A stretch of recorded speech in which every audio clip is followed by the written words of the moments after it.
દાહોદ જિલ્લામાં ગેસ અને ઇંધણ પુરવઠા વ્યવસ્થા અંગે દાહોદ કલેક્ટર કચેરી ખાતે કલેક્ટરની અધ્યક્ષતામાં મહત્વપૂર્ણ બેઠક યોજાઈ. આ તારીખ 30/3/2026 સોમવારના રોજ બપોરે 1:50 સુધીમાં આપેલ માહિતી અનુસાર દાહોદ જિલ્લા કલેક્ટર યોગેશ નિરગુડેની અધ્યક્ષતામાં ગેસ એજન્સી તથા પેટ્રોલ પંપ એજન્સીના કર્મચારીઓ અને અધિકારીઓ સાથે મહત્વપૂર્ણ બેઠકનું આયોજન કરાયું હતું.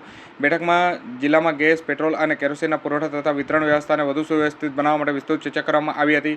કલેક્ટરે ગેસ એજન્સીને સૂચના આપી હતી કે ગેસ સિલિન્ડરનું વિતરણ સમયસર થાય અને કોઈપણ ગ્રાહકને વિલંબ ન થાય તે સુનિશ્ચિત કરવાનો હતો અને ગ્રાહકોને ગેસ બાટલા માંગવામાં લાગતા દિવસોનું નિયમિત મોનિટરિંગ કરવામાં આવે તેમજ E-KYC પ્રક્રિયા સ્થાનિક સ્તરે ઝડપી પૂર્ણ થાય તે માટે ખાસ ધ્યાન રાખવાનું જણાવ્યું હતું. આ ઉપરાંત નવા ગ્રાહકોને ગેસ કનેક્શન ઝડપથી સરળતાથી ઉપલબ્ધ થાય તે માટે માર્ગદર્શન આપવામાં આવ્યું હતું.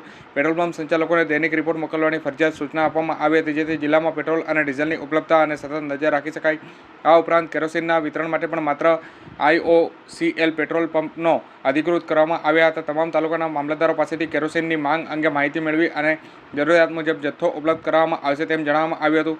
બેઠક દરમિયાન પેટ્રોલ, ડીઝલ અને કેરોસીનના ટ્રાન્સપોર્ટેશન અને વિતરણ સંબંધી મુદ્દાઓ પર પણ ખાસ ચર્ચા કરવામાં આવી હતી અને જરૂરી વ્યવસ્થા સુનિશ્ચિત કરવા અંગે પણ સૂચનાઓ આપવામાં આવી હતી. સાથે જ સિટી ગેસ પ્રોજેક્ટ અંતર્ગત રોજ કેટલાક નવા કનેક્શનો આપવામાં આવે છે તેનું મૂલ્યાંકન પણ કરવામાં આવ્યું હતું. કલેક્ટરે જિલ્લામાં કોઈપણ પ્રકારની અફવાઓ ફેલાય નહીં તે માટે ખાસ સૂચનો આપ્યા હતા અને જો કોઈ અફવાના કારણે પેટ્રોલ અથવા ગેસ એજન્સીઓ પર અનાવશ્યક ભીડ કે લાઈનો લાગી થાય તો તાત્કાલિક પ્રશાસનને જાણ કરવાનું જણાવ્યું હતું. આ બેઠકનો મુખ્ય હેતુ જિલ્લામાં આવશ્યક ઇંધણ અને ગેસ પુરવઠાનું સુવ્યવસ્થિત જાળવી રાખી અને નાગરિકોને સરળ અને સમયસર સેવા મળી રહે તે સુનિશ્ચિત કરવાનો રહ્યો હતો.